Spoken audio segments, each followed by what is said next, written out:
Jump on and drop in. It's time to kick off the Fortnite World Cup competition.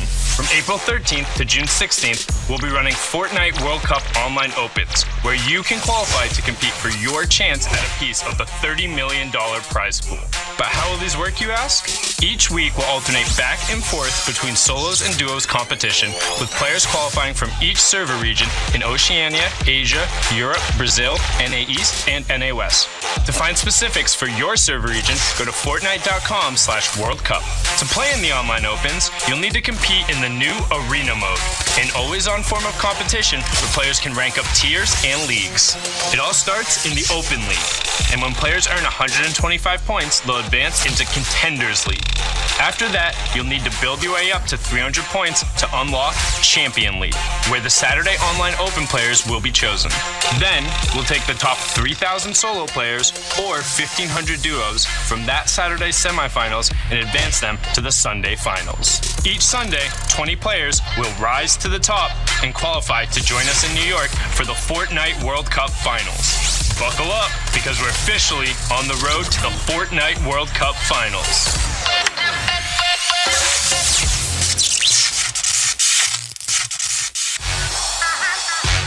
In just a few months, we'll see the greatest Fortnite players in the world go head-to-head to determine who will take the title of World Cup champion and become part of the global phenomenon that is Fortnite.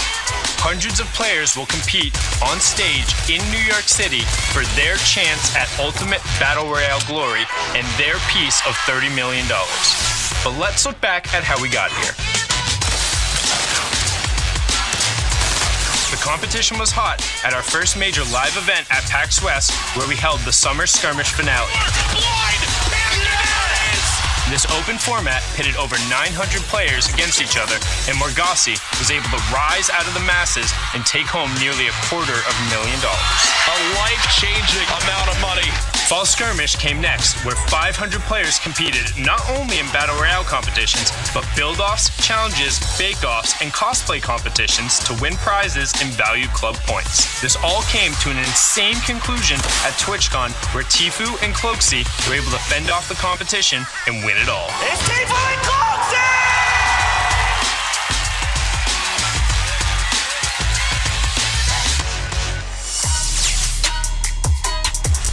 Finishing off the year, we dove into the Winter Royale when the first ever open online qualifier was hosted, featuring the top 200 players from North America and Europe.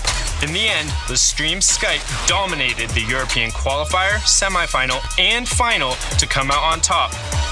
And on NA, Nolan beasted his way through the rounds, outperformed the Infinity Blade, and took home the crown.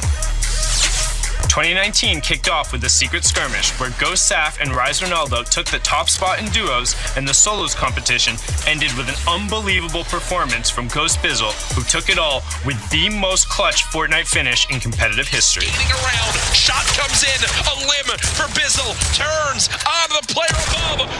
That's it! He deagled the floor! Bizzle with the victory!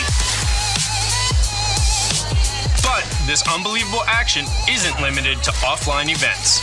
We've watched competitors get themselves ready for the Fortnite World Cup through their participation in the online tournaments. Fully open qualifiers for all players 13 and up has definitely shaken up the standard. Starting with the Scallywag Cup, familiar players like Saf and Zayt are continuously flaunting their skills, and we also saw new faces like WBG's Rux and Pika. But the veterans and big names aren't backing down, with players new and old challenging each other non-stop for the top spot. Beehive was a prime example of this in the European Blackheart Cup, continuing his absurdly consistent streak of dominating open competitions, while the Argentinian Dzeko was able to show off his elimination skills in a dominant Brazil region victory. After that, we saw two duo competitions, the Lux Cup and the World Cup warm-up, with a fantastic mix of challengers and established veterans able to claw their way up the leaderboard. The newly formed duo of Perfect Tilt and Mastoris have shown that they are not to be messed with, while the newly eligible European youngsters like Mongrel, Benji Fishy, Osmo, and Milan showing that they are as good as everyone believed. But let's not forget about Oceania and Asia, where we've seen the Chiefs duo of Sync and Skyla continually upsetting the standard and dominating the ladder. and Mendocino, Top Fax Fox, and the Crazy Raccoon Boys have all had incredible performances over in the East. We've seen so many different players come to the fort, but nothing on the scale like this. Who will be the next Margassi? Will a Tfue or Cloak-like pair continue their domination? Will our winners be someone who qualifies early? Or will they have to sweat it out every weekend to make it onto the World Cup final stage? We could not be more excited to see the story unfold and to watch these players ascend to greatness. And who knows, one of them could be you.